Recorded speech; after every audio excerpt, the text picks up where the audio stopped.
Good morning student. आज करने जा रहे हैं बेटा हम Coulomb's law in vector form. इससे पहले हमने सिंपल कूलम्ब्स लॉ को पढ़ा था। अब आज करने जा रहे हैं हम Coulomb's law in vector form. तो देखिए, इसके लिए हमने दो चार्ज लिए गए हैं। जैसे हम पहले फर्स्ट चार्ज लेते हैं Q1, ठीक है। तो यहां से इसका फ्रेम ऑफ रेफरेंस में जो इसकी पोजीशन वेक्टर होगा वो ले लेते हैं पहले। सपोज करो ये हमने पोजीशन वेक्टर लिया है R1। इसी तरह ये चार्ज हमारे पास क्या है, Q2 है। इसका भी हमने पोजीशन वेक्टर लेना पड़ेगा। तो देखिए लेते हैं, यहां से इसका क्या लिया हमने, पोजीशन वेक्टर लिया है। ये हमने पोजीशन वेक्टर ले लिया है, नाम रख दिया आपने R2, ठीक है। अब हम क्या करते हैं, Q1 से Q2 की तरफ आते हैं तो हम इसका क्या लेंगे, एक डिस्प्लेसमेंट वेक्टर लेंगे, ठीक है। तो डिस्प्लेसमेंट वेक्टर लेते हैं। जब हम कहां से कहां आ रहे हैं,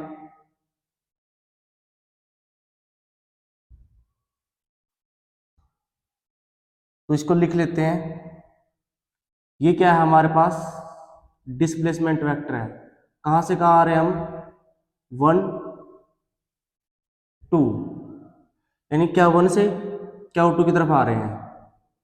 ये हमने इसको डायरेक्शन दे दी है। अब हम Q2 से Q1 की तरफ भी जाएंगे तो हमने उसको भी डिस्प्लेसमेंट वेक्टर शो करना पड़ेगा। तो उसको भी करते हैं। देखिए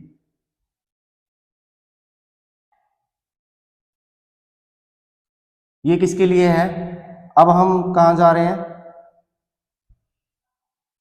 अब हम जा रहे हैं 2 से 1 की तरफ जा रहे हैं, ठीक है। अब सिंपल सी बात है बेटा, ये तो हमने हमारे पास यहां से Q1 की पोजीशन वेक्टर है, ये भी क्या है, Q2 का पोजीशन वेक्टर है। और जो R12 है, जब हम Q1 से Q2 की तरफ जाते हैं, ये डिस्प्लेसमेंट वेक्टर है। और ये क्या है, ये भी डिस्प्लेसमेंट वेक्टर है जब हम 2 से 1 जाते हैं।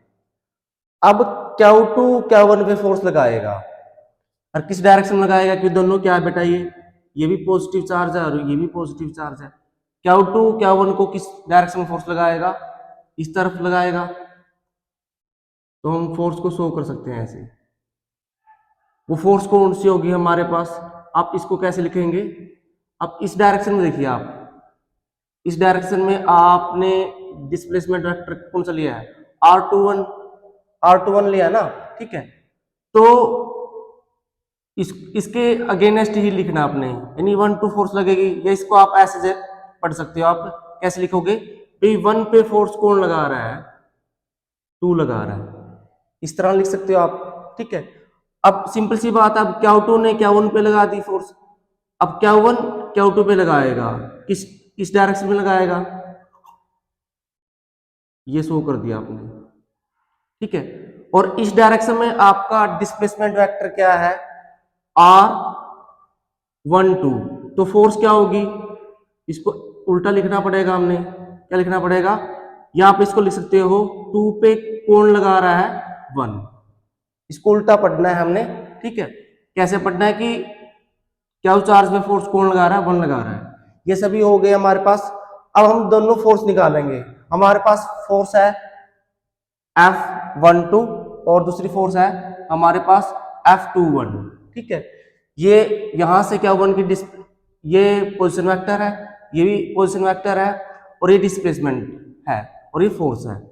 अब हम पहले हम किस निकालते हैं, फोर्स F12। तो कैसे निकालते हैं, कूलम्ब्स लॉ के अकॉर्डिंग, कि तो इसमें क्या होता है, कांस्टेंट होता है। अब चार्ज क्या है हमारे पास, Q1 Q2, तो कैसे लिखेंगे, Q1 और Q2, ठीक है। और जो डिस्टेंस है हमारी, डिस्टेंस जब आप फोर्स 1 2 लगा रहे हो, फोर्स 1 2 लगा रहे हो, तो उसी की डायरेक्शन में हमारा डिस्प्लेसमेंट वेक्टर क्या है बेटा, हमारा डिस्प्लेसमेंट वेक्टर है आपका 21, इसी डायरेक्शन में फोर्स है और इसी डायरेक्शन में आपका डिस्प्लेसमेंट वेक्टर ये होगा। और इसको डायरेक्शन को दिखाने के लिए हमने एक यूनिट वेक्टर भी लेना पड़ेगा, वो भी 2 1 ही होगा। ठीक है, आपको पता है कि यूनिट वेक्टर क्या होता है, इसको इससे रिप्रेजेंट किया जाता है। ये क्या होता है बेटा, कोई वेक्टर है और उसका मैग्नीट्यूड, जिसका मैग्नीट्यूड 1 होता है, वो यूनिट वेक्टर कहलाता है। बनता कैसे है, ए वेक्टर बटे उसका मैग्नीट्यूड, तब यूनिट वेक्टर बनता है। इसका काम क्या है बेटा, इसका काम डायरेक्शन प्रोवाइड करने का है, वे फोर्स किस डायरेक्शन में जा रही है। ठीक है, अब हमने फोर्स 1 2 को तो फाइंड आउट कर लिया है, अब किस फोर्स को निकालते हैं हम, अब फोर्स निकालने जा रहे हैं जो इस डायरेक्शन में लगती है। ठीक है, 2 1, तो ये क्या होगा, के कांस्टेंट है, चार्ज वही है हमारे Q1 Q2।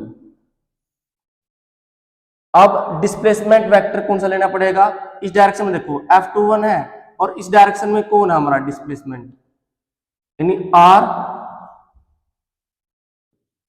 R12, और डायरेक्शन देने के लिए यूनिट वेक्टर कौन सा होगा हमारा 1 2।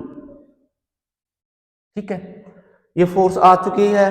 ठीक, अब हम ये R21 या R1 की जगह कुछ चेंज करना चाहे तो चेंज कर सकते हैं।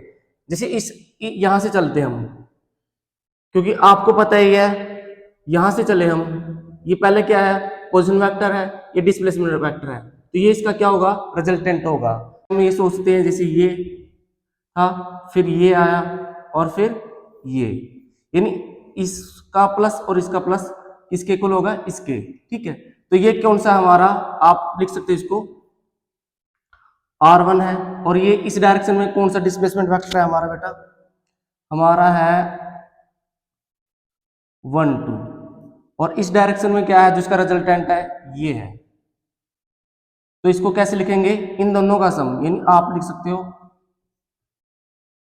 R1 प्लस R12 किसके है, इसका रिजल्टेंट क्या है, R2 है। ठीक है, अब क्या करना है हमने, इस R1 को साइड ले जाते हैं, तो क्या बचेगा हमारे पास, R2 में से R1।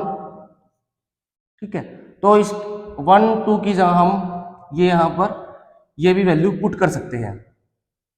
अब पहले हम ऐसे चले, अब ऐसे चलते हैं। ठीक है, अब इसका सम और प्लस इसका सम किसके रिजल्टेंट के इक्वल होगा। अब ऐसे चलना है, ऐसे चले हम, और फिर ऐसे, और ये ऐसे, तो ये रिजल्टेंट है, यानी इसका सम और इसका सम, इस डायरेक्शन में क्या आपका R2 है, और इस डायरेक्शन में आपका डिस्प्लेसमेंट वेक्टर आपका कौन है, आप बोल सकते हो R21 है, और ये आपका रिजल्टेंट है, रिजल्टेंट क्या आपका R1 है। दोनों तरफ से सोचना है, क्योंकि हमने 1 2 की जगह तो हमने ये लिख दिया, कर सकते हैं, अब 2 1 की जगह भी चेंज करना है, तो इसका सम किसके इक्वल होगा, इसके इक्वल होगा। तो हम लिखते हैं क्या है, R2 प्लस R21 किसके है, रिजल्टेंट R1 के है।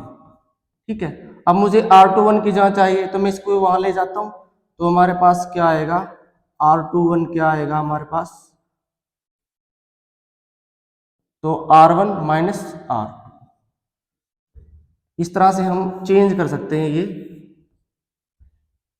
तो इसमें बात ये भी है याद रखने का, जब आप फोर्स 1 2 लेते हो तो आपने डिस्प्लेसमेंट वेक्टर क्या लेना है, 2 1 लेना है। जब आप फोर्स 2 1 लेते हो तो डिस्प्लेसमेंट वेक्टर 1 2 लेना है। इसको भी याद करने का इजी है, जब आप 1 2 ले रहे हो तो इसको उल्टा लिखिए, 2 में से R2 में से R1 घटा दीजिए। आप जब 2 1 ले रहे हो तो 1 में से, यानी R1 में से R2 घटा दो। इस तरह से हम कूलम्ब्स लॉ को इन वेक्टर फॉर्म में आसानी से चेंज कर सकते हैं। ये बात याद रहे, ये हमारा Q1 का क्या था, ये पोजीशन था, जो इसकी पोजीशन वेक्टर है। ये Q2 के लिए पोजीशन वेक्टर R2 है, और जब हम Q1 से Q2 की तरफ जा रहे हैं तो डिस्प्लेसमेंट वेक्टर आपने यूज करना है R12। जब आप Q2 से Q1 की तरफ जा रहे हो तो आपने क्या लेना है, Q1 लेना है, ठीक है। Q1 पे फोर्स क्या लगा रहा है, कैसे पढ़ेंगे फोर्स को, भाई 1 पे फोर्स लग रही है 2 के द्वारा, इसको कैसे पढ़ेंगे, 2 पे फोर्स लग रही है 1 के द्वारा, तो इसको पढ़ना बिल्कुल आसान हो जाएगा।